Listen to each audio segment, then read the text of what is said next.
मोदी जी और नड्डा जी ने आप लोगों के बीच में आशीर्वाद लेने के लिए भेजा है। ऐसे मनमोहन बढ़ाना जी,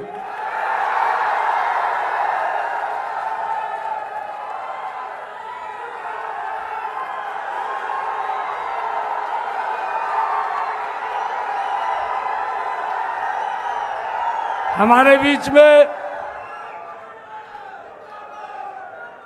मैंने हुड्डा साहब को कहा, हुड्डा साहब आप 10 वर्ष तक हरियाणा के मुख्यमंत्री के रूप में रहे हैं, आपने राज किया है।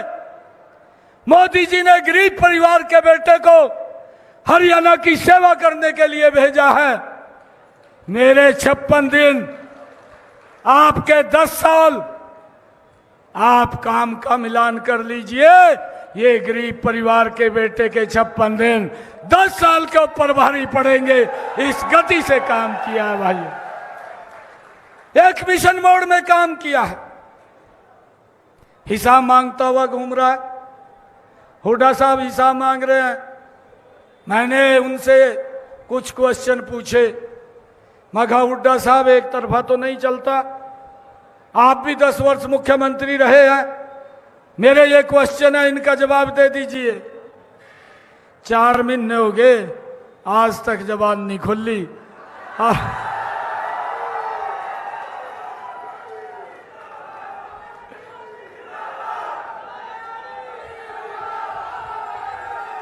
एक शेर याद आ रहा है, हुड्डा साहब के ऊपर एक शेर याद आ रहा है। दिल में कसक है, दिल में कसक है, चेहरे पर नकाब लिए फिरते हैं। जिनके खुद के बही खाते खराब हैं, हमारा हिसाब लिए फिरते हैं।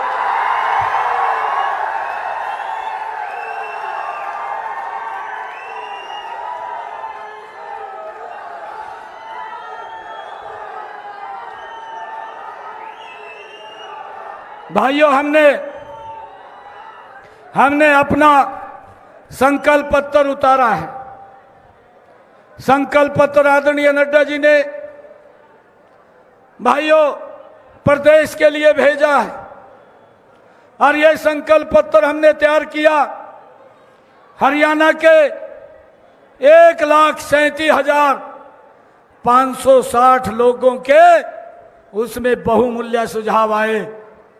उन सुझावों को हमने संकलित किया, संकल्प पत्र बनाया। यह संकल्प पत्र हमारे लिए भगवान का रूप है और भगवान ये मेरे सामने बैठी हुई हरियाणा प्रदेश की जनता है। भाइयों, हमने संकल्प में पत्र में कहा है जिसको 8 अक्टूबर के बाद हमने पूरा रोड मैप तैयार कर लिया है। 8 अक्टूबर के बाद उसको पूरा करने की जिम्मेवारी आपके बेटे भाई की है। हम इसको पूरा करेंगे। मैंने हुड्डा साहब को कहा, आप अग्निवीर की चिंता छोड़िए, इसकी चिंता करने के लिए हम हैं। आप अपनी चिंता कीजिए, 8 तारीख को आपका सुपड़ा साफ होने वाला है।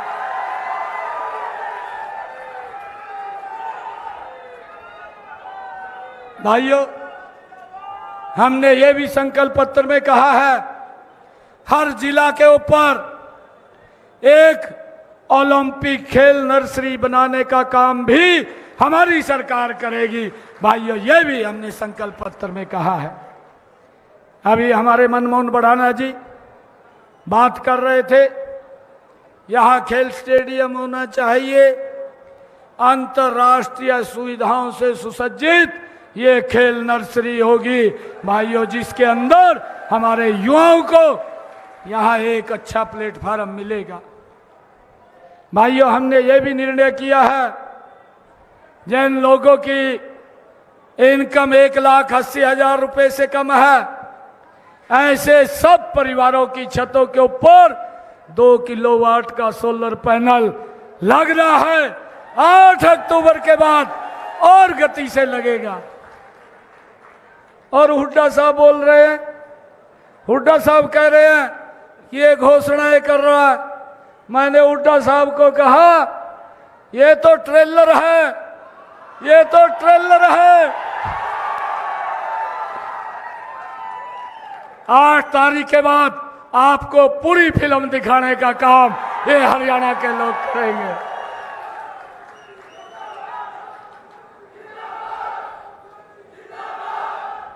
भाइयों, अभी राहुल बाबा का मुझे कल पता लगा, वो हरियाणा में आया, अपनी दीदी के साथ आया, जीजा को लेकर के नहीं आया। मैंने तो कहा था, मैं कहा जीजों को भी लेकर के आ। हमारे हरियाणा का किसान पूछ रहा, उसको देखना चाहता है। अरे जिस व्यक्ति ने हमारे किसानों की जमीन को लूट करके यहां हुड्डा सरकार ने उसको खुश रखा है, कम से कम उसकी शक्ल तो देख ले हमारा किसान, वो कहाँ है। भाइयों, ये कांग्रेस की नीति है, झूठ की। कांग्रेस की नीति है झांसे की, और कांग्रेस की नीति है लूट की। भाइयों, ये लोगों को इनसे कोई सरोकार नहीं है।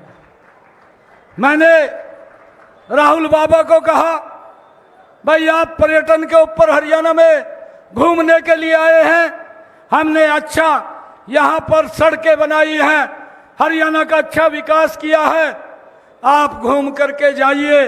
परंतु हरियाणा के हमारे कुछ क्वेश्चन यहाँ के लोग आपसे पूछना चाहते हैं।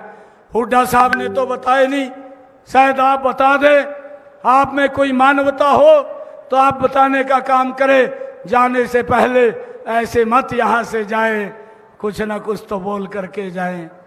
हमारा हरियाणा का युवा ये राहुल बाबा से पूछ रहा है कि आपकी सरकार थी, अरे हुड्डा साहब थे, पर्ची खर्ची से नौकरी मिलती थी, क्यों मिलती थी, इसके बारे में भी बताने का काम करे। और भाइयों, हमारे हरियाणा का ऐसी समाज ये राहुल बाबा से पूछना चाहता है, आप हरियाणा में किस मुंह से आए हैं?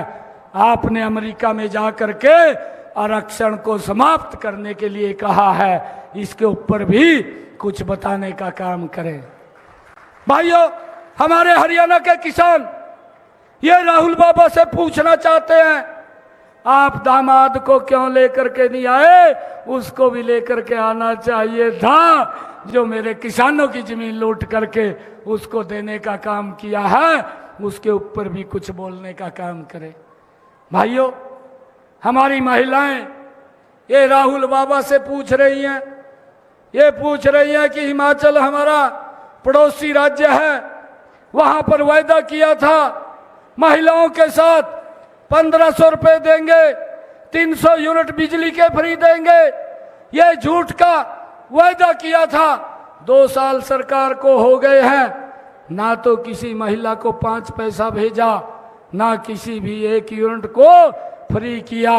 भाइयों, हमारे प्रदेश की महिला जानना चाहती है कि आपने क्यों झूठा वायदा किया था, इसके बारे में बताने का काम करें। भाइयों, सड़कों पे क्या घूम रहे हैं? 5 तारीख को वोटिंग होगा, 8 तारीख को जब रिजल्ट आएगा कांग्रेस पार्टी वेंटिलेटर पे चली जाएगी। भाइयों, वो नहीं बचेगी। ये हरियाणा के लोग हालात करने वाले हैं। मैं आज आप समालखा की सरदारी में यही आशीर्वाद लेने के लिए आया था कि आप अपना एक एक वोट 5 तारीख तक एक एक घर के अंदर जाकर के एक एक व्यक्ति को मिलकर के कमल का बटन दबाने का काम करें और कमल का बटन दबाने का काम करें। बाकी के कामों की जिम्मेवारी ये मेरे ऊपर छोड़ दीजिए। सारे कामों का करने की जिम्मेवारी हमारी है, कोई काम नहीं छोड़ेंगे। समालखा के विकास में जो भी यहाँ के लोग हमारे को ध्यान में लगाएंगे, प्राथमिकता के आधार पर उसको पूरा करने का जिम्मा ये हमारी सरकार का है।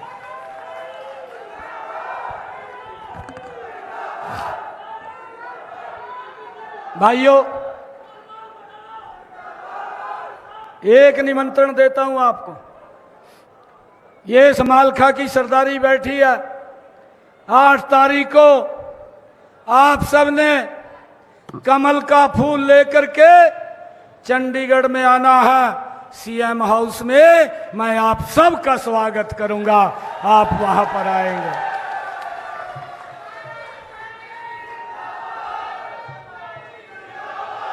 आप सब इतनी संख्या में आए हैं। भाइयों, आपका जोश और उत्साह देख करके कांग्रेस का पेट खराब हो रहा है। मैं आप सबका दिल से बहुत बहुत धन्यवाद करता हूं। एक जोरदार जयकारे के साथ भारत माता के, भारत माता के जय, वंदे वंदे वंदे, नरेंद्र मोदी, नरेंद्र मोदी, नरेंद्र मोदी। बहुत बहुत धन्यवाद।